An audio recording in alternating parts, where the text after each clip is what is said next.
Prezidents mediju pārstāvjiem šodien ļoti daudz svarīgu jautājumu. Bet pirmais bez tā visa liela ažiotāža ir izraisījis jautājums par nevalstisko organizāciju tematiku, tāpēc vēlos nomierināt visas nevalstiskās organizācijas Latvijā. Neviens nevēršās pret jums, vienkārši tiek uzdoti objektīvi jautājumi. Šobrīd mēs esam saņēmuši informāciju no valsts kancelējas, apkopoto informāciju gan par finansējumu, bet tas ir nepilnīgs. Mēs gaidām papildinājumus vēl līdz piekdienai precizējumus un vēlamies šos datus, šo analīzi izdiskutēt kopistiski, tāpēc gribu arī atgādināt šeit, ka uzaicinu visas nevalstiskās organizācijas tikties 5. augustā 2. nākamnedēļ, kur šodien tika arī publicēta informācija. Aicinu kopā atklāt pārunāt šo jautājumu, kas saistīts ar nevalstisko organizāciju darbību visā Latvijā un iepazīties ar šo finansēšanas principiem valsts pārvaldē. Un aicinu pievienoties tātad ne tikai Ministrijas kabineta sadarbības memoranda, bet arī šos ne tikai padomes locekļus, bet arī nevalstisko organizāciju pārstāvjus no visiem Latvijas reģioniem.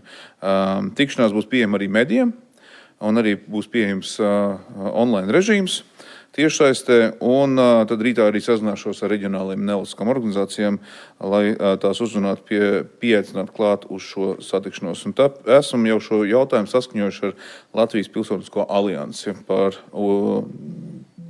trešdienas 5. augusta 2. Tas būtu par nevalstisko organizāciju, bet, manuprāt, šodienas ministra kabinetā es varu apsveikt Hosam kungu. Beidzot esam pavirzījušies ļoti daudz uz priekšu. Es zinu, cik Hosam kungs ir ministrs, mūsu veselības ministrs ir pielicis pūles ļoti svarīgam jautājumam mūsu valstī, tātad tie slimnīcu reformai, veselības sistēmas reformai. Tā nav ideāla un nekad nebūs ideāla.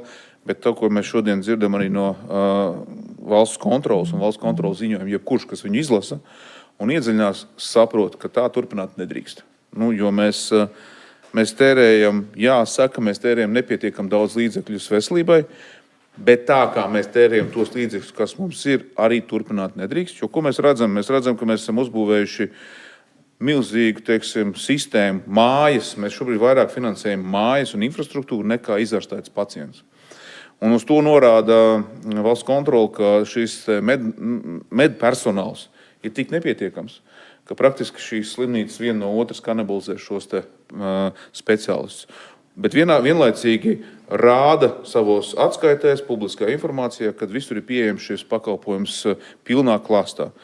Patiesībā dzīvē mēs redzam, ka nav pieejami šie pakalpojumi, to, ko ekspektē jebkurš Latvijas iedzīvotājs, un viņš aizbraucot uz slimnīcu, nesaņem pretī šo pakalpojumu, viņam nāks braukt tālāk uz citu, un tādā veidā mēs mānam paši sev. Šo darot, kā viens no elementāriem piemēriem, mums slimnīcu veselības aprūpe, slimnīcu tīkls izmaksā 700 miljonu gadā. Tie ir 40% no visas veselības aprūpes budžeta. Un 36 slimnīcas no 41 nodrošina uzņemšanas nodaļu tīklu. Tie ir 100 miljoni gadā, un tas ir praktiski tāda fiksētā maksa.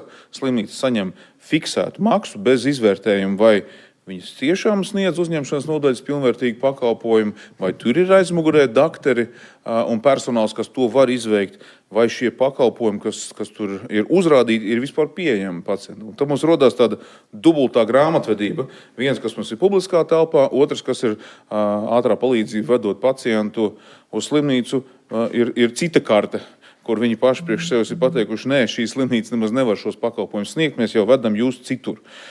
Šādi mēs mānam gan sistēmu, gan sevi, gan pacientus, un tas nav pareizs modelis, kā turpināt. Tāpēc jāfokusējas nevis uz manipulācijām, bet uz izārstētu pacientu, un šis ir ceļš, kā to izdarīt. Un Hosams jums izstāstīs jau precīzāk, ko mēs nolēmām, bet beidzot ir pieņemts lēmums, pēc cik ilgi jau gadiem strādāta darba.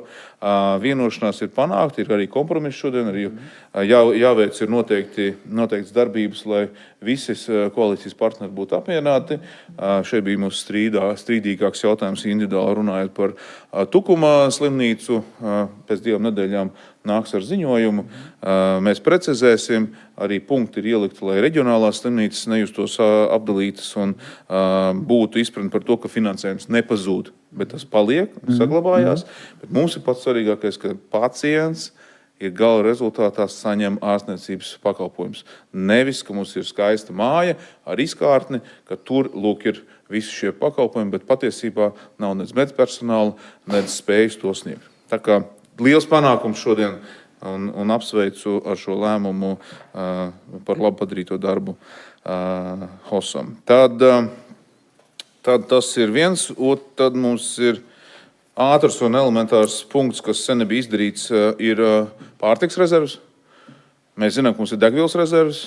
Tās tiek realizētas un koordinētas no Pozesoru. Mēs tās nodrošinām, bet pārtiks rezerves, tas ir kāds cits tās. To nevar darīt valsts. Un ļoti labi šeit atrasts ir modelis, kā Pozesoru to kopā ar uzņēmējiem risina, ka mums tiek veidots pārtikas rezerves kritiskajām situācijām vai krīzes situācijām. Tad mums bija ļoti vērtīgi dzirdēt arī progresa ziņojumu par valsts robežu izbūvi, īpaši ar Baltkrieviju un Krieviju. Tā bija slēgtās sēdes daļa, bet mēs redzam, ka visi nepieciešamie darbi šobrīd iet pēc plāna. Mēs arī bijām ar aizsardzības ministru un iekšlietu ministru apsekot robežu. 2 dienas mēs izbraucām visu robežu un konstatējam, kādas ir vēl nepilnības. Tur arī juridiskas nepilnības, ko mums kopjustiski ministru kabinetam ir jānovērš, lai virzītos uz priekšu. Tās arī šodien identificējām un uzlikām par pienākumu novērst, lai mēs paspētu grafikā pirmajās kārtās izbūvēt ne tikai fiziski žogu, bet arī šos tehniskos līdzekļus, pielikt kameras, sensors un citas nepieciešamās lietas mūsu drošības nodrošināšanai. Tāpēc nākošais jautājums. Jā, mums bija progresa ziņojums par vēlēšanām. Tas ir viens no mūsu 3 galvenajiem prioritātēm valdībā. Un šeit mums Tavarkungs skaidri un gaiši paziņoja, ka esam un sekojam grafikam. Grafiks katrā no punktiem iet pēc apsteidzes un pagaidām nekādi riski nav identificēti dotie mirklī. Jā, tie bija un ir galvenie punkti, ko mēs šodien varam jums ziņot. Paldies!